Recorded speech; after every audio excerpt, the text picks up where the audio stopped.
আজকে আমাদের আলোচ্য বিষয় জিলহজ মাসের ফজিলত এবং করণীয়। এই যে জিলহজ মাসটা চলছে, এই মাসের ফজিলত কি এবং আমাদের করণীয় কি।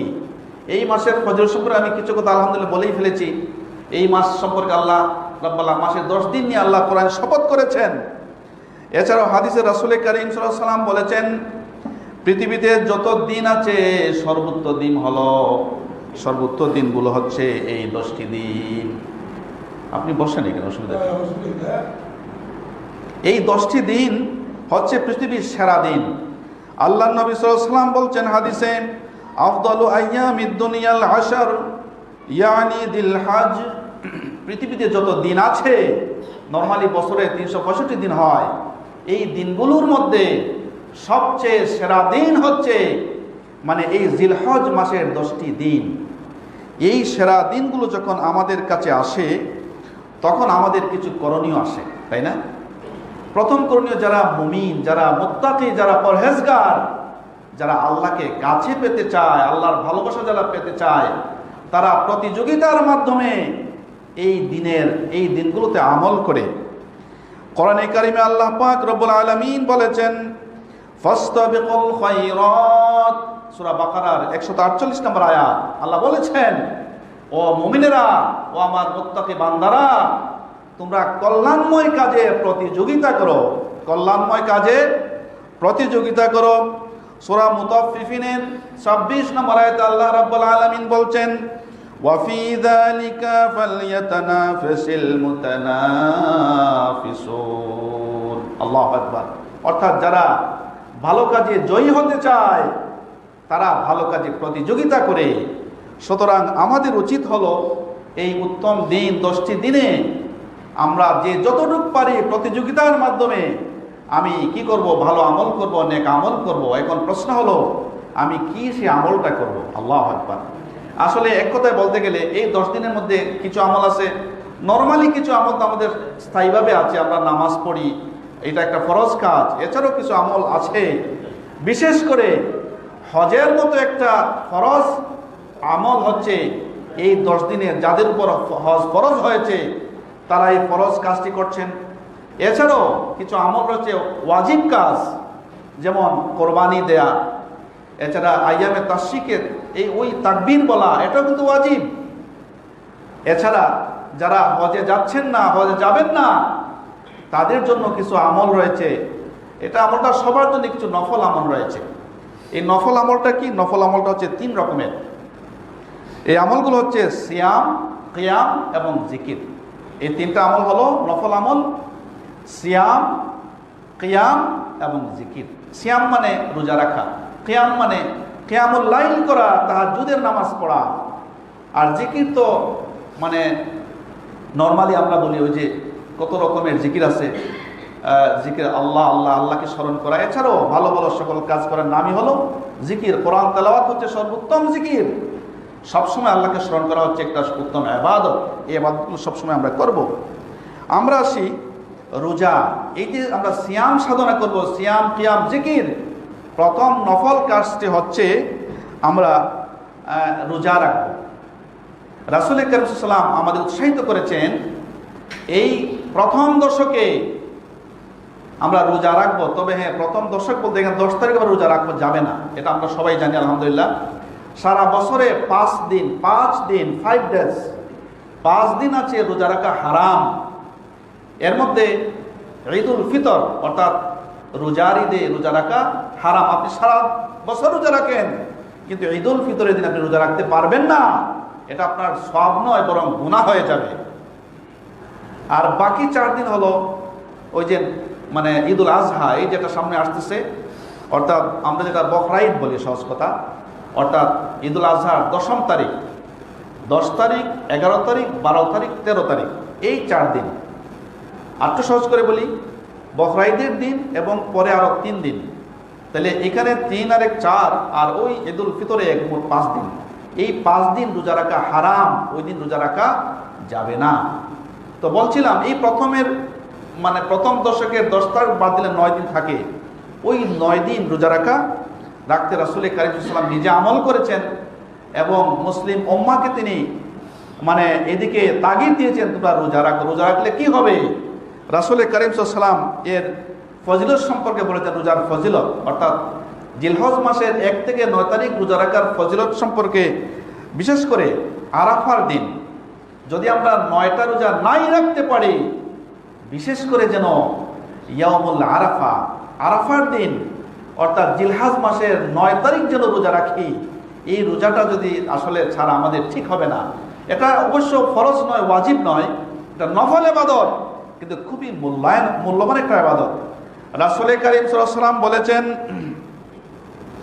আইয়ুকাফিরা সানাতাল্লাতী ক্বাবলাহু ওয়াস সানাতাল্লাতী বা'দাহু, যে নাকি আরাফার রোজাটি রাখবে সে যেন পিছনের 1 বছর এবং সামনের অগ্রিম 1 বছর, তার মানে 2 বছর, তার মানে 12 দুগুণা 24 মাসের তার কাফারা হয়ে গেল। সুবহানাল্লাহ। তার মানেটা কি? যদি কেউ ইয়াউমুল আরাফা, আরাফার 9 তারিখে রোজা রাখে, সে যেন দীর্ঘ 2 বছরের মানে তার কাফারা হয়ে যায়, রাসূলের হাদিস। সুবহানাল্লাহ। সুতরাং অত্যন্ত মূল্যবান বিষয়। আমরা যদি মানে এই 9 দিন রোজা নাও রাখতে পারি, কোনো অবস্থাতেই যেন 9 তারিখ রোজা আমরা ছেড়ে না দেই। ইয়ামুল আরাফাটা আমরাই রাখবো যারা আমরা হজে যাইনি, যারা হাজী সাহেব আছেন, বড় কষ্টের জায়গা, হজ যারা করেছেন অত্যন্ত কষ্টের এটা ইবাদত, ওদের রাখার কোনো সুযোগ নেই, ওরা রাখতে পারবেন না।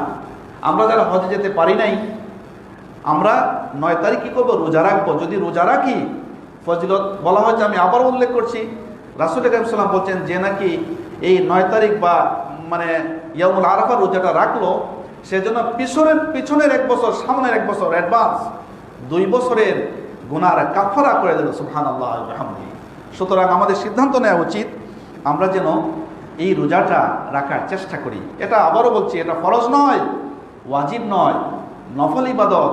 আর আমরা যারা মুত্তাকি, যারা আল্লাহর পছন্দের বান্দা হতে চাই, আল্লাহর ভালোবাসা চাই, তাদেরকে নফল ইবাদত বেশি করে করতে হবে, নতুবা আল্লাহর বন্ধু, আল্লাহর ওয়ালি হয়ে যাবে না। 2 নম্বর বিষয় বলছে সিয়াম, কিয়াম, জিকির। 2 নম্বর বিষয়টা হচ্ছে কিয়াম। কিয়াম মানে দাঁড়ানো। কিয়াম শব্দের শাব্দিক অর্থটা হচ্ছে দাঁড়ানো। আছে না, আমরা কোনো দরবার করি, মিলাদে কিয়াম হবে না হবে না ইত্যাদি, এটা আসলে ফালতু একটা বিষয়, যাকে আমরা এদিকে গেলাম না। এই কিয়াম বলতে কিয়ামুল লাইল। আল্লাহ নবী সাল্লাল্লাহু আলাইহি ওয়াসাল্লাম, সাহাবায়ে কেরাম কিয়ামুল লাইল করতেন। তাহাজ্জুদের নামাজ বা সালাতুল লাইল কয়েক নামে বলা হয়। এই তাহাজ্জুদের নামাজ এমন একটা মূল্যবান বিষয়, রাসূলের উপর এটা ফরজ ছিল, আমাদের উপর অবশ্য ফরজ নয়, ওয়াজিবও নয়, এটা একটা সুন্নাত বা নফল ইবাদত। কিন্তু এই ইবাদতটা এত মূল্যবান যে নাকি যে বান্দা আল্লাহর তাহাজ্জুদের নামাজ পড়ে, ওই বান্দা আল্লাহর ওলি হয়ে যায়। এমন কোনো ওলি পৃথিবীতে খুঁজে হয়তো পাবেন না যিনি তাহাজ্জুদের নামাজ পড়েন না। তাহাজ্জুদের নামাজ পড়া ছাড়া আল্লাহর ওলি হওয়ার স্বপ্ন দেখা অবান্তর একটা বিষয়। সুতরাং আল্লাহর ওলি হতে হলে, আল্লাহর প্রিয় বান্দা হওয়ার চাইলে আপনাকে আমাকে তাহাজ্জুদের নামাজ পড়তে হবে। এই বিষয়ে রব্বুল আলামিন বলেন, সূরা বনী ইসরাঈল 79 নম্বর আয়াতে বলছেন, ওয়া মিনাল লাইলি ফাতাহাজ্জাদ বিহি নাফিলাতাল লাক আসা আন ইয়াবআসাকা রাব্বুকা মাকামান মাহমুদা। আল্লাহ তাআলা বলছেন যে তোমরা রাতের কিছু একটা অংশ, তুমি রাতের একটা অংশ নামাজে কাটাও, নামাজে অতিবাহিত করো। যদি এমনটি হয় তাহলে তুমি কি হবে? আসা আন ইয়াবআসাকা রাব্বুকা মাকামান মাহমুদা, আল্লাহর কাছে প্রিয় প্রশংসিত স্থানে তুমি অধিষ্ঠিত হবে। এখন আসুন, তাহাজ্জুদের নামাজ কত রাকাত? আসলে তাহাজ্জুদের নামাজ রাসূলের জীবনের ইতিহাস থেকে দেখা যায় আল্লাহ নবী সাল্লাল্লাহু আলাইহি ওয়াসাল্লাম 8 রাকাতই বেশি পড়তেন। তবে 8 রাকাত ছাড়াও আপনি আমি চাইলে 2 রাকাত, 4 রাকাত, 6 রাকাত, 8 রাকাত, 12 রাকাত, অর্থাৎ 2 রাকাত করে আপনি পড়তে পারেন। যত করবেন ততই ভালো। আল্লাহ নবী সাল্লাল্লাহু আলাইহি ওয়াসাল্লাম যখন তাহাজ্জুদের নামাজ পড়তেন, কিয়ামুল লাইল করতেন, তার নামাজ, আল্লাহর নবীর নামাজ, আমাদের নামাজ, ডে নাইট, রাত দিন তফাৎ। আল্লাহর নবী সাল্লাল্লাহু আলাইহি ওয়াসাল্লাম যখন তাহাজ্জুদের নামাজে দাঁড়াতেন, হযরতে হুযায়ফা রাদিয়াল্লাহু তাআলা আনহু বলেন, হাদিসে এসেছে আল্লাহর রাসূলের ওই সাহাবী বলেন, আমি আল্লাহর রাসূলের সাথে তাহাজ্জুদের নামাজে দাঁড়ালাম, কিয়ামুল লাইলে দাঁড়ালাম, দেখলাম আল্লাহর রাসূল সাল্লাল্লাহু আলাইহি ওয়াসাল্লাম প্রত্যেকটা নামাজে দাঁড়িয়ে প্রত্যেকটা আয়াত বড় ধীরে ধীরে আস্তে আস্তে সুন্দর করে পড়তেছেন। এই বিষয়ে আল্লাহর কোরআনের নির্দেশনা হচ্ছে ওয়ারাতিলিল কুরআন তারতিলা, কোরআনুল কারীম তেলাওয়াত করো তারতিল অনুযায়ী, ধীরে ধীরে লায় লায় ভরে ভরে কোরআনের হক আদায় করে। আমরা যখন কোরআন পড়ি দেখেন না কত দ্রুত পড়ি। এক তো আমাদের অনেকেরই শুদ্ধ হয় না, শুদ্ধ যদি না হয় আল্লাহ তাআলা যদি তার খাস মেহেরবানিতে কবুল না করেন, এটা কবুল হবার কথা নয়। এরপর তাড়াতাড়ি বিষয়টা, আমরা যখন নামাজ পড়ি, বিশেষ করে ধরেন রমজানের নামাজগুলো দেখবেন 5 ওয়াক্ত নামাজ আমরা ধীরে ধীরে লায় লায় সুন্দর করেই পড়ি। আবার যখন খতমে তেরাবি এই বছর যে আমরা সূরা তেরাবি পড়লাম করোনার কারণে, কত দ্রুত কত স্পিডে পড়লাম, এক শ্বাসে সূরা ফাতিহা শেষ, এক টানে সূরা ফিল শেষ। আমরা আসলে এটা কাউকে এককভাবে দোষে লাভ নেই, কোনো ইমামের একক দোষ নয়, এটা আমাদের সবার যৌথ দোষ, ইমামেরও দোষ, আমাদের মুসল্লিদেরও দোষ। আমরা মুসল্লিদের কেন বলি না ইমাম সাহেব একটু সময় যাক, আস্তে আস্তে পড়েন, যেহেতু সওয়াবের জন্যই পড়ছি, একটু আস্তে পড়েন, একটু ব্রেক ধরেন। আবার ইমাম সাহেবও উনি কেন একটু আস্তে পড়েন না, ওনাকে কি পিছন থেকে বাগে দৌড়ায়? উনি দ্রুতই পড়েন। সূরা তেরাবি তো আমরা এইভাবে পড়লাম, এই বছর যারা এইভাবে পড়লাম না, শুধু আমার নয়, সব মসজিদের কালচার প্রায় একই, প্রায় কাছাকাছি। তো যাই হোক, এটা ভিন্ন বিষয়। তো নবী করিম সাল্লাল্লাহু আলাইহি ওয়াসাল্লাম ধীরে ধীরে আস্তে আস্তে কোরআনুল কারীম পড়তেন। কোরআনুল কারীম পড়তে পড়তে যেখানে ভালো ভালো আয়াত আছে না, কিছু আয়াত আছে এমন যেখানে রহমতের আশাব্যঞ্জক কিছু আয়াত, ওই আয়াতে আল্লাহর নবী যখন যেতেন তখন তিনি আবেগে আপ্লুত হয়ে পড়তেন, চোখে তার পানি চলে আসতো। আল্লাহু আকবার। আবার যখন আল্লাহর নবী এমন কিছু আয়াত পড়তেন যে আয়াতগুলোর মধ্যে তাসবিহ রয়েছে, আল্লাহর নবী সেই আয়াত ওই সময় তিনি তাসবিহ পড়তেন। এমন কিছু আয়াত যে আয়াতগুলোর মধ্যে দোয়ার কথা বলা হয়েছে, আল্লাহর নবী সাল্লাল্লাহু আলাইহি ওয়াসাল্লাম ওইখানে দোয়া করতেন। এমন কিছু আয়াত যেখানে আল্লাহর নবী সাল্লাল্লাহু আলাইহি ওয়াসাল্লাম এইভাবে আয়াতগুলো চিন্তা করতেন এবং সাথে সাথে তিনি আমল করতেন। আর একটা হাদিসে হযরতে আবু যর রাদিয়াল্লাহু তাআলা আনহু বলেন, একটা হাদিসে এসেছে রাসূলের প্রিয়তম সাহাবী আবু যর রাদিয়াল্লাহু আনহু বলেন, আমি একদা রাসূলের সাথে নামাজে দাঁড়ালাম বা নামাজ পড়তে দেখলাম। কি দেখলাম? তিনি নামাজে কোরআনে কারীমের 5 নম্বর সূরা আল মায়েদা পড়ছেন। সূরা মায়েদার মধ্যে আয়াত সংখ্যা মাত্র 120টা। আল্লাহ নবী সমস্ত সূরাই করে ফেলতেন। সূরা বাকারা 286টা, বিশাল সূরা, কোরআনের সবচেয়ে লম্বা সূরা। এই লম্বা সূরাগুলো রাসূল তাহাজ্জুদের নামাজে পড়তেন। বিবি আয়েশা বলেন, অনেক সময় যে উনি যখন এভাবে লম্বা লম্বা দাঁড়িয়ে দাঁড়িয়ে নামাজ পড়তেন, যখন সিজদায় যেতেন আমি মনে করতাম কি আল্লাহর নবী কি দুনিয়া থেকে চলে গেলেন নাকি, অনেক সময় উনি জীবিত আছেন না মরে গেছেন, এই সন্দেহ থেকে মাঝে মধ্যে হাত দিয়ে দেখতেন যে না জীবিত আছেন, কিন্তু ওই হাত দিয়ে বুঝতেন যে পাটা ফুলে গেছে, দাঁড়িয়ে পড়তে পড়তে ফুলে গেছে। যে কথা বলছিলাম, হযরত আবু যর গিফারি বলেন, আমি নামাজে দাঁড়ালাম, আল্লাহ নবী সাল্লাল্লাহু আলাইহি ওয়াসাল্লাম কোরআনের 5 নম্বর সূরা মায়েদা পড়ছেন, 120টা আয়াত বিশিষ্ট সূরা। ওই সূরার শেষের দিকে যখন আল্লাহর নবী আসলেন 118 নম্বর আয়াতটি পড়তে লাগলেন, 100 নম্বর আয়াত 18 নম্বর আয়াতটি পড়লেন। ওই আয়াতটি অত্যন্ত গুরুত্বপূর্ণ একটি আয়াত। আল্লাহর নবী সাল্লাল্লাহু আলাইহি ওয়াসাল্লাম ওই আয়াতটি বারবার পড়তে লাগলেন। ওই আয়াতটি বারবার পড়তে লাগলেন। উনি বলছেন যে আয়াতটি পড়তে পড়তে ভোর হয়ে গেল, আয়াতটি পড়তে পড়তে ভোর হয়ে গেল। তাহলে বোঝা গেল রাসূল সাল্লাল্লাহু আলাইহি ওয়াসাল্লাম মানে তাহাজ্জুদের নামাজে ছিলেন। আয়াতটি ছিল ইন তুআযিবহুম ফাইন্নাহুম ইবাদুক ওয়া ইন তাগফির লাহুম ফাইন্নাকা আনতাল আজিজুল হাকীম। এই আয়াতটি আল্লাহর নবী নামাজে বারবার করেছেন। এতে প্রমাণিত হলো, আয়াতের অর্থটা হলো ইন তুআযিবুহুম ফাইন্নাহুম ইবাদুক, ওগো রব্বুল আলামিন, তুমি যদি তাদের শাস্তি দিতে চাও তাহলে তুমি দিতে পারো, কেননা ওরা তো তোমারই বান্দা।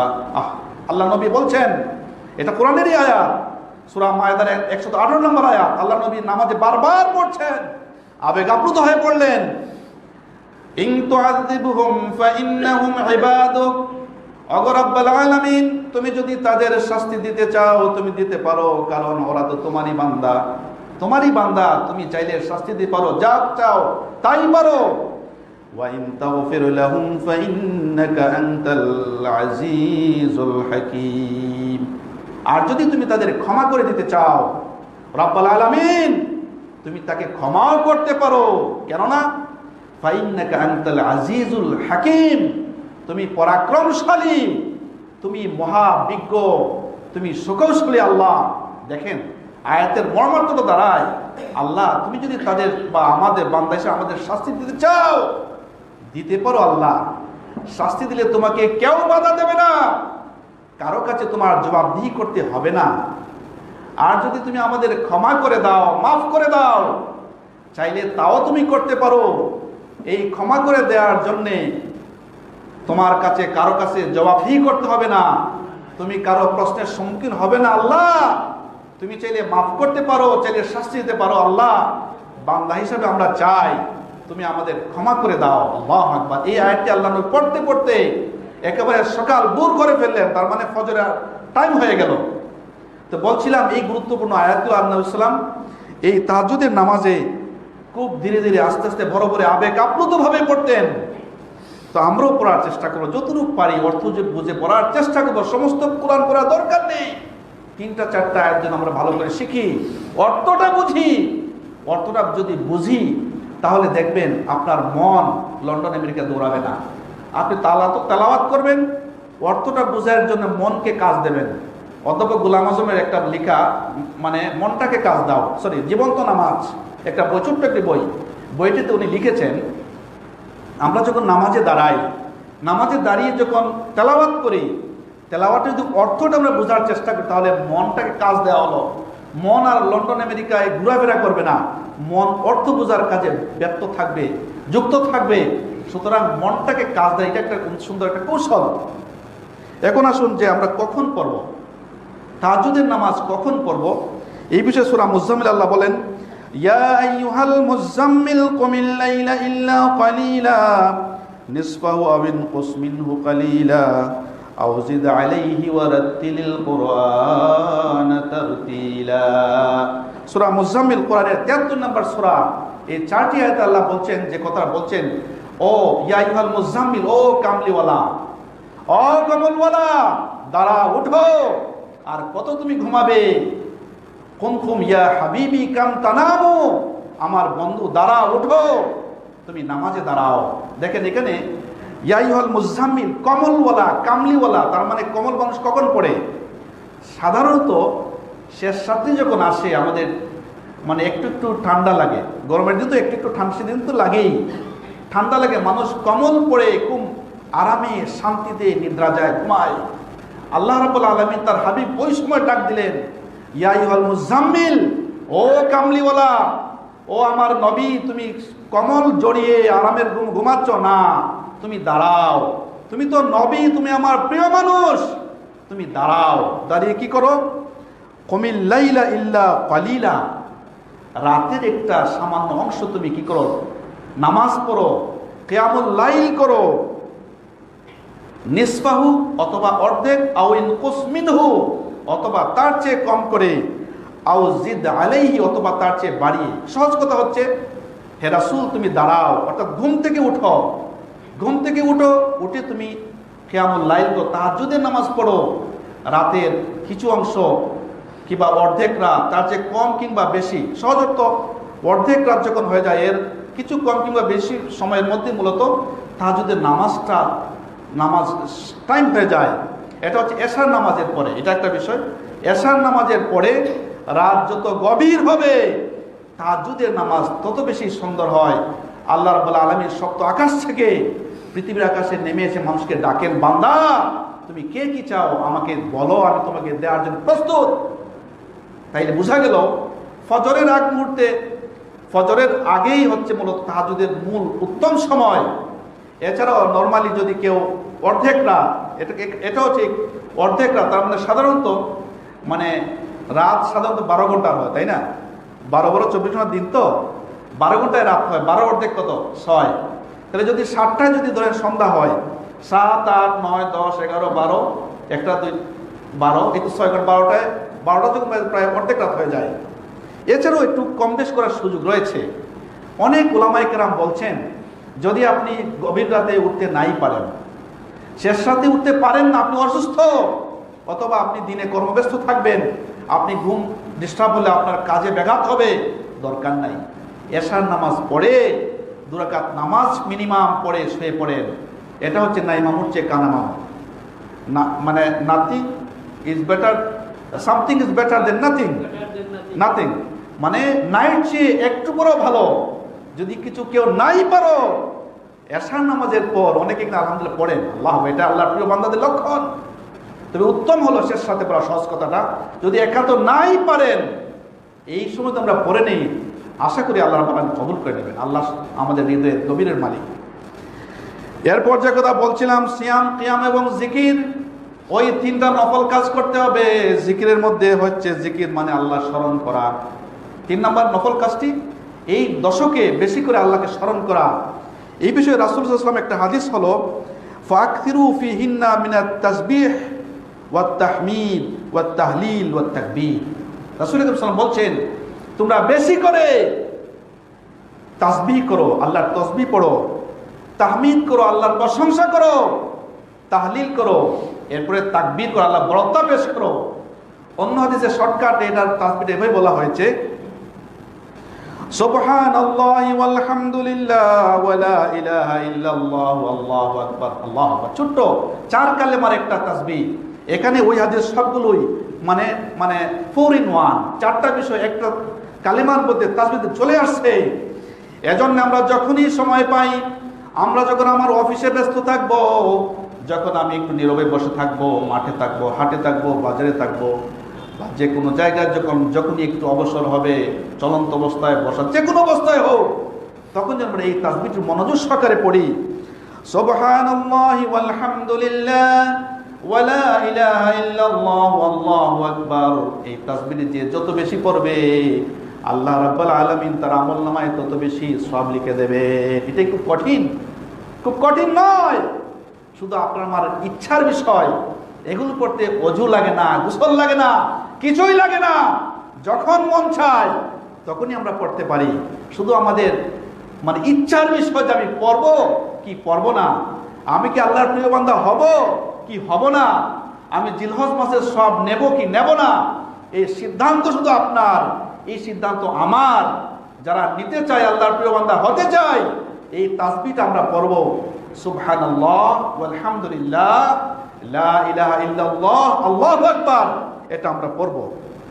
এরপরে নফলগুলো গেল, আসেন ওয়াজিবের তালিকায়। এই 10 দিনের মধ্যে 2টি কাজ ওয়াজিব হয়। নাম্বার 1, একটা হচ্ছে আমাদের উপর যাদের কুরবানি যাদের ওয়াজিব, এটা তো আমরা জানি, এটা মালে নিসাবের মালিক যে বা যারা হন, তাদের উপর কোরবানি ওয়াজিব হয়, যেটা একটা ওয়াজিব ইবাদত। এই ইবাদতটা করতে হবে। হাদিসে রাসূল সাল্লাল্লাহু আলাইহি ওয়াসাল্লাম বলছেন যে নাকি যার উপর কোরবানি ওয়াজিব হলো অথচ ওয়াজিব কাজটা করলো না, কিয়ামতের দিন আল্লাহ রাব্বুল আলামিন তার শাফাত করবেন না। আল্লাহর নবী যদি শাফাত না করেন, জান্নাতের স্বপ্ন দেখতে পারবেন? সম্ভব না। সুতরাং যাদের উপর ওয়াজিব হয়ে গেছে, আমরা যেন ওই ওয়াজিব কাজটা মানে কোরবানির কাজটা করে নেই।